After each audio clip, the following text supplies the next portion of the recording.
Have you ever caught yourself standing in front of the mirror, brushing your hair, and whispering the question so many of us secretly carry? Am I too old to wear my hair long? That moment stings a little, doesn't it? Because it's never just about hair. It's about age, about identity, about whether the woman looking back still feels like you.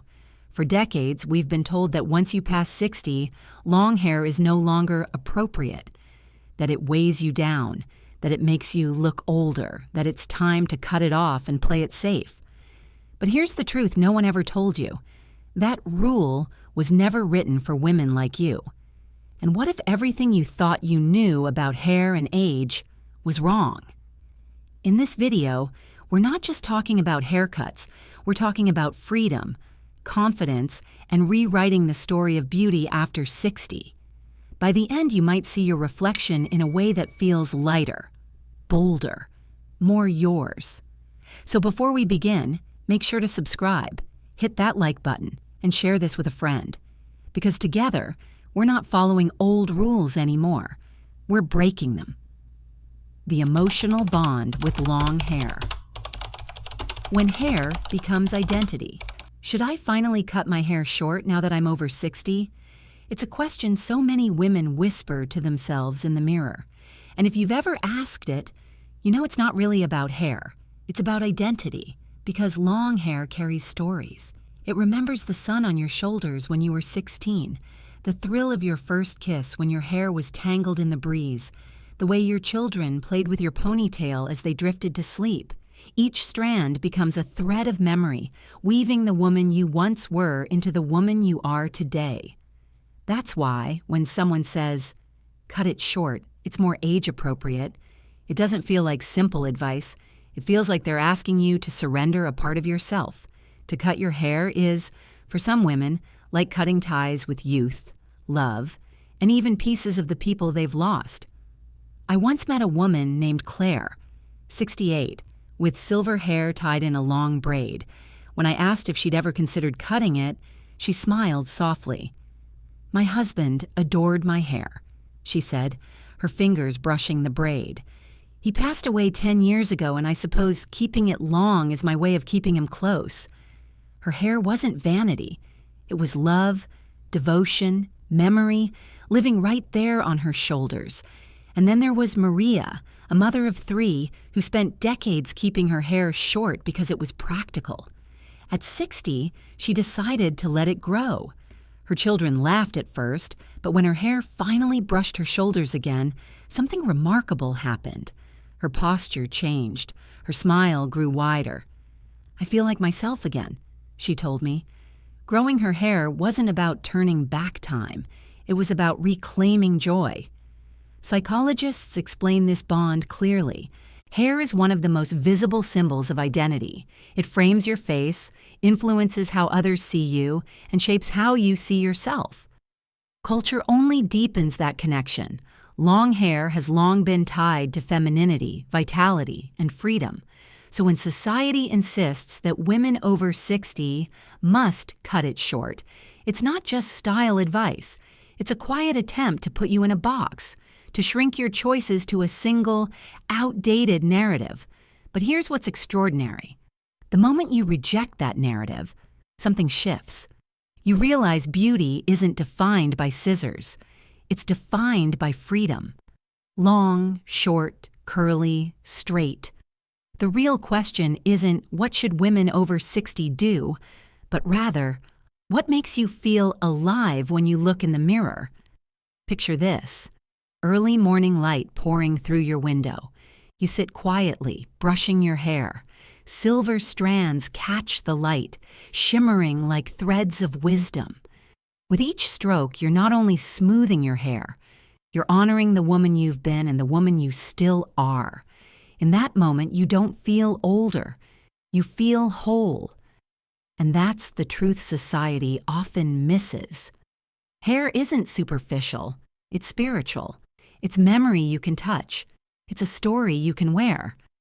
Cutting it short may be right for some, but it should never be a rule carved in stone. Because hair isn't just style, it's identity. So before you answer that whispered question, Should I cut it short now that I'm 60? Pause. Remember that you don't owe anyone a particular version of yourself. Your hair belongs to you. Your story belongs to you. And maybe, just maybe, keeping it long is not about clinging to the past, but about carrying it with you gracefully into the present. Because while this bond with your hair is deeply personal, you're not walking this path alone.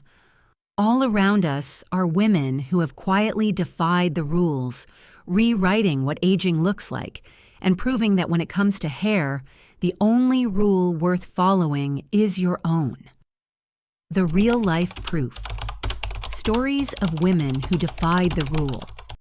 It's one thing to talk about freedom and choice. It's another to see it lived out. Across the country, countless women over 60 are quietly proving that hair, whether long, short, or somewhere in between, can be a mirror of confidence, not age. Their stories aren't theory. They're living proof that the rule to cut your hair is nothing more than an echo from the past. Take Evelyn, 64, from California. For years, she did what everyone told her. She cut her hair short, kept it neat, and tried to blend in. People told her she looked appropriate. But every time she glanced in the mirror, she felt like a stranger. It wasn't me, she admitted. So she let it grow. Slowly, month by month, the strands framed her face again. By the time her hair reached her shoulders, something had changed. Friends said she looked younger, more radiant. But Evelyn smiled because she felt alive again. I realized it was never about pleasing anyone else, she said. It was about seeing myself again in the mirror.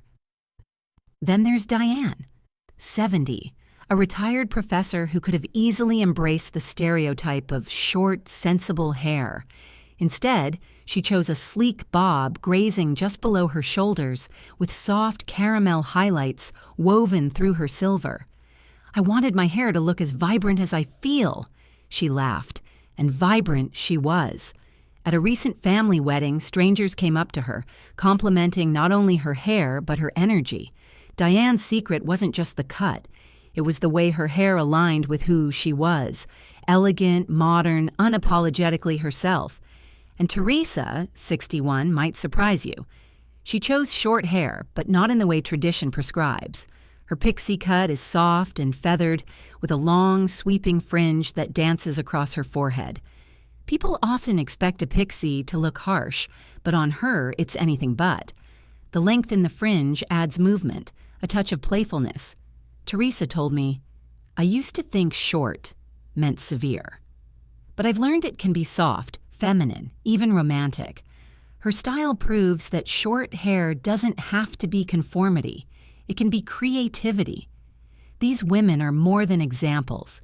They are evidence that when you choose your hair from a place of freedom, you don't look older. You look more authentic. And authenticity has a beauty that no rule book can measure. I think that's why their stories resonate so deeply, because maybe you've felt the same tug of war inside yourself. The whispers that say, keep it long, you'll look too old. Or the warnings, cut it off, you'll look more polished. But what if the real answer isn't either or? What if the real power lies in choosing the version of yourself that feels honest, whether it shocks others or not? When Evelyn let her hair flow again, it wasn't rebellion, it was relief. When Diane added highlights to her bob, it wasn't vanity, it was vitality. When Teresa softened her pixie, it wasn't compromise, it was creativity. Each of them shows us that your 60s aren't a sentence, they're an opening. So imagine yourself among them. Imagine walking into a room, your hair styled exactly the way you want, and instead of people seeing age, they see energy. Instead of years, they see presence. That's what these women discovered. And it's what you deserve too. Because the truth is, when you stop letting outdated rules decide for you, something shifts. You begin to glow, not because your hair is long or short, but because it belongs to you. And this brings us to a bigger question, one that's been whispered for decades. Does long hair really make you look older? Or is that just another myth we've all been told to believe? The answer might surprise you. Busting the myth. Does long hair really make you look older? For decades, one belief has been whispered. Like an unquestioned truth, once you pass 50 or 60, long hair will only make you look older. You've heard it from magazines, from hairstylists, maybe even from your own friends. But is it actually true? Or is it just another myth that keeps women boxed in? Here's what I want you to imagine. Two women, both 65. One has hair that flows down her back, silver and radiant, cared for with softness and shine. The other has long hair too, but it's brittle, dry and left without shape. Do they look the same age? Of course not. The difference isn't the length, it's the health, the vitality, the life within the hair itself. That's the piece most people miss. It's not length that adds years, it's condition. A bob cut won't automatically make you younger if the strands are lifeless, dull, or flattened against your scalp. In fact, short hair that lacks movement can sometimes harden your features, exaggerating lines you wish to soften. The reverse is also true. Long hair that is glossy, layered, and well cared for can frame your face with light, making you appear open, vibrant, and yes, youthful. Think of hair as fabric. Silk drapes beautifully, catching light, floating with grace. But an old, worn-out piece of cotton will sag no matter how it's cut. Your hair works the same way. The magic isn't in the scissors, it's in the shine, the movement, the way it enhances what's already there. This is why so many women who've kept their hair long past 60 find themselves showered with compliments. People don't say, "Your hair is too long for your age." They say, "You look radiant. You look alive." It's not the inches that matter, it's the energy they carry. I remember meeting a woman named Linda at a dinner party. She was 66, with waist-length silver hair pulled half up with a simple clip. When she walked into the room, heads turned, not because she looked inappropriate, but because she glowed. Later that night, another guest whispered to me, "She looks like a goddess." Linda laughed when I told her. "Everyone said I'd look ancient if I didn't cut it off," she said. "But honestly, I've never felt younger." So let's bust this myth once and for all. Long hair doesn't make you look older. Neglected hair does. Short hair doesn't guarantee youth. Lifeless hair doesn't flatter anyone. What really matters is movement, dimension, and care. A few gentle layers can keep long hair from dragging the face down. A touch of warmth in the color can bring brightness back to your complexion. A healthy shine will always speak louder than any rule about inches.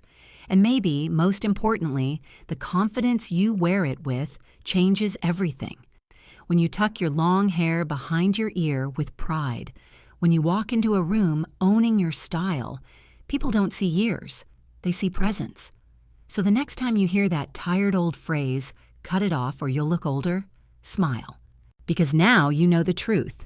Long hair is not your enemy. In fact, when cared for and styled with intention, it can be one of your greatest allies in reflecting your timeless beauty. And if you're still wondering, okay, but what's right for me? The answer isn't in a rule. It's in understanding your unique face, your lifestyle, and your personality.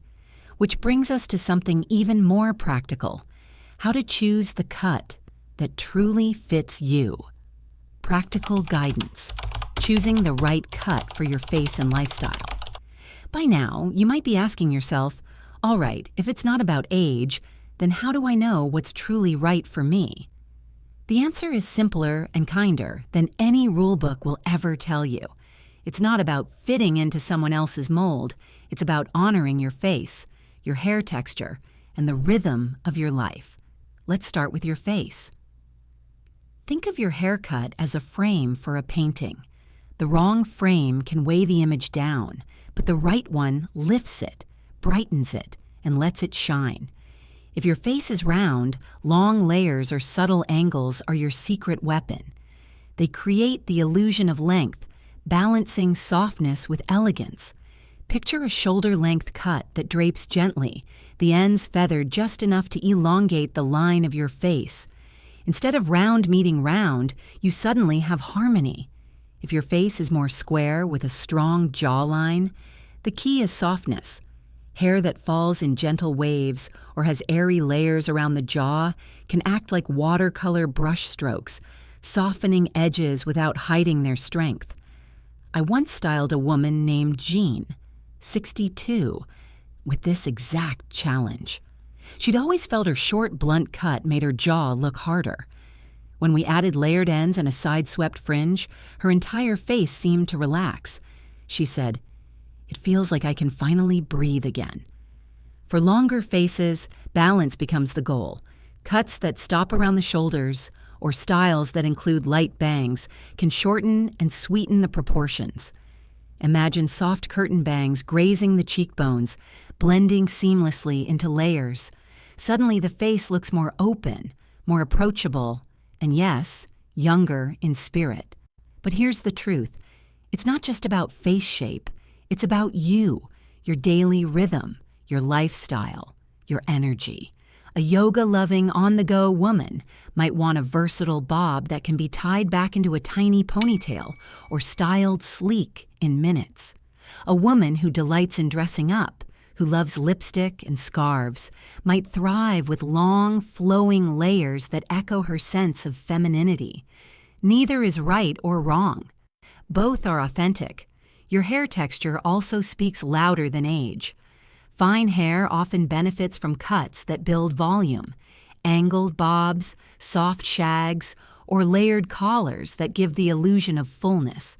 Thick hair, on the other hand, may crave shaping and thinning to avoid feeling heavy. Curly hair, it can sing at any length if it's cut with movement in mind.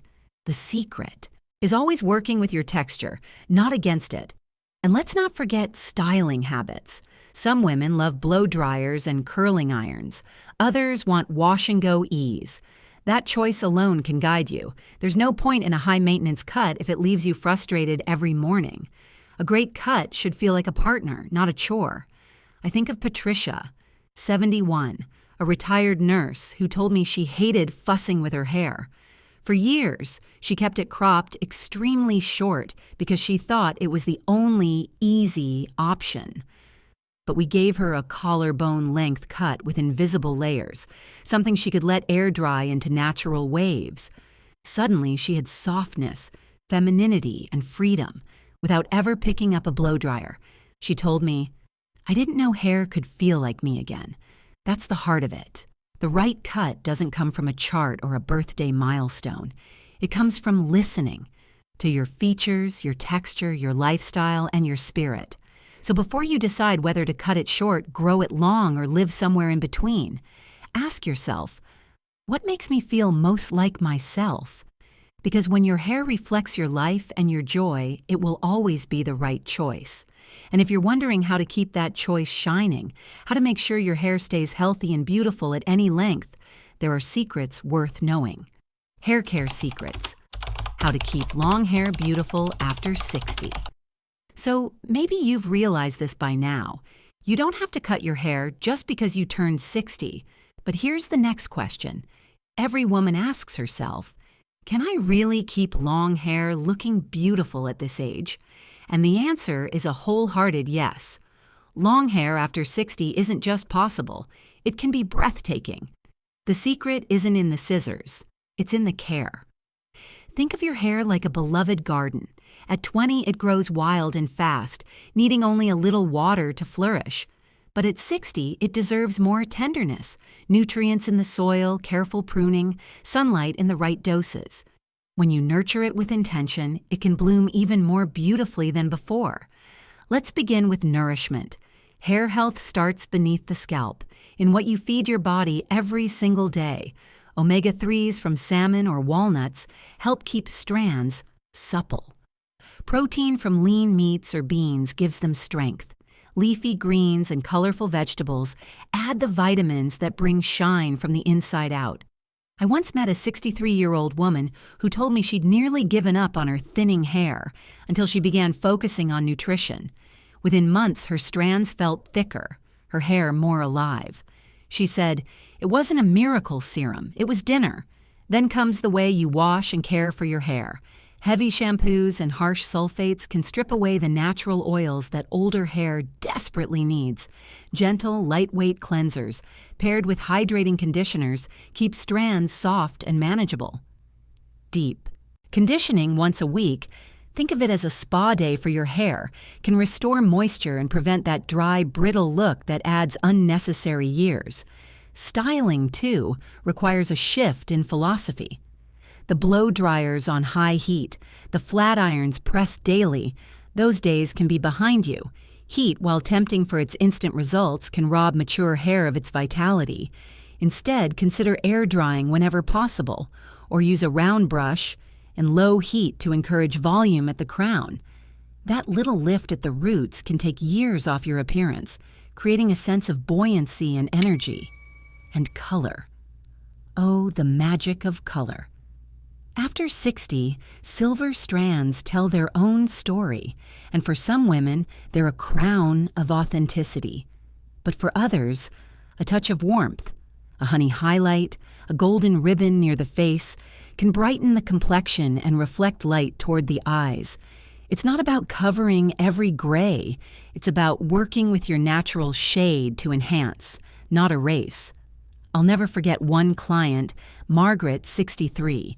She'd worn her hair long but felt it looked dull, dragging her down. We added subtle honey highlights just around her face and suggested she start using a moisturizing mask twice a week. The transformation was astonishing. Suddenly, her hair caught the light when she turned her head. She said, "I feel like I got 10 years back without cutting a single inch. But perhaps the most overlooked secret is this: how you treat your hair emotionally. Long hair at 60 is more than strands. It's an act of self-celebration. Brushing it gently at night, applying oil with care, even the ritual of tying it back with a silk scarf. These small acts can feel like a meditation, a reminder that you are still worthy of beauty, softness, and attention, because in the end, the goal isn't perfection, it's vitality. Hair that moves, that shines, that feels alive in your hands. And when you treat your hair with that kind of devotion, it will repay you, not just in how it looks, but in how it makes you feel every time you see yourself in the mirror. So yes, you absolutely can keep long hair after 60. And with the right nourishment, gentle care, thoughtful styling, and a touch of color, it can be one of the most radiant features you carry into this chapter of life. And once we understand how to care for it, there's one last piece to explore. Where did this so-called rule even come from? Why has society told us for generations that long hair doesn't belong to women over 50 or 60? To answer that, we need to step back in time. History and society. Where did this rule even come from? Have you ever wondered where this unshakable rule came from? The one that insists women must cut their hair short after a certain age? Who decided that 60 was the magic number when long hair suddenly became inappropriate? The truth is, this wasn't born from women's hearts. It came from society's narrow definitions stitched together by outdated ideas of respectability, Hollywood images, and cultural pressures that never had your freedom in mind. Let's take a step back in time. In the early 20th century, short hair on women wasn't even a symbol of youth. It was a symbol of conformity. A neat, tightly curled bob told the world you were practical, serious, respectable. Long hair, on the other hand, was associated with passion, sensuality, even rebellion. As women aged, society began to equate respectable with contained. Cutting your hair short became a silent signal that you had settled into your role. Wife, mother, grandmother. No longer wild, no longer free. Hollywood helped seal the myth. In the golden age of film, actresses who wanted to play youthful roles often wore their hair in sleek, cropped styles. The glamorous leading ladies who embodied elegance, think the 1940s and 1950s, rarely had flowing locks once they reached a certain age. The screen told millions of women, if you want to look youthful, cut it short. If you keep it long, you risk being cast as old-fashioned. Magazines and beauty columns reinforced the story. Advice pieces from the 1960s and 70s practically scolded older women who clung to their longer lengths. It drags you down, they said. It's not becoming. And women, wanting to be seen, wanting to belong, obeyed. But times have changed. Today's women over 60 are not quietly stepping aside. They are professors, CEOs, marathon runners, artists, world travelers. They are redefining what it means to age, and their hair is part of that rebellion.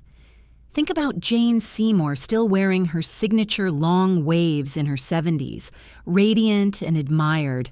Or Diana Ross, who never abandoned her glorious mane, instead turning it into a symbol of power and artistry. These women don't look like they're breaking rules. They look like they're rewriting them. And here's the thing. Society's rules were never about beauty in the first place. They were about control, about keeping women within lines drawn by someone else. Cutting your hair short after 50 or 60 wasn't a beauty requirement. It was a cultural performance, a signal that you were transitioning into a quieter, smaller version of yourself. But look around now. Walk through a farmer's market, an art fair, a concert. You'll see 60 and 70-year-old women with flowing silver ponytails, elegant braids, or glossy bobs grazing their shoulders. Instead of whispers of, "She should cut that," you hear admiration. "She looks incredible." Because in this new era, long hair on an older woman no longer reads as rebellion. It reads as authenticity. It reads as choice. So if you've ever caught yourself thinking, maybe I should cut it, because that's what women my age do, pause. Ask yourself whose voice that really is. Is it yours? Or is it the echo of a culture that no longer fits the world we live in, the rule? About cutting hair after 60 wasn't written for women like you, women with stories, with freedom, with the confidence to decide for themselves. That's why it feels outdated, because it is. And when you let go of that rule, when you give yourself permission to decide based on your joy instead of someone else's judgment, you're not just keeping your hair, you're keeping your power. Which brings us back to the question we began with. Should women over 60 really cut their hair? The answer may surprise you. So, after all the stories, the history, the myths, the truths, we return to that simple but heavy question. Should women over 60 really cut their hair? The answer is simple. Only if you want to. Because your hair is not a rule book. It's not society's checklist. It's not a permission slip granted by age. Your hair is your story. Woven with memories, colored with experiences, touched by time, yet still alive with possibility.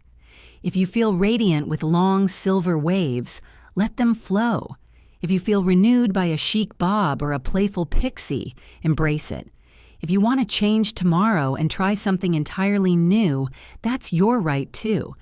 Beauty at 60, 70, or 80 doesn't come from following rules. It comes from choosing yourself again and again. So don't ask, am I allowed to wear my hair this way? Instead, ask, does this hair feel like me? If the answer is yes, then it's perfect. And if this message resonates with you, I'd love for you to share your own story in the comments, hit subscribe, and pass this video along to a friend. Because together, we're rewriting the rules, one strand at a time.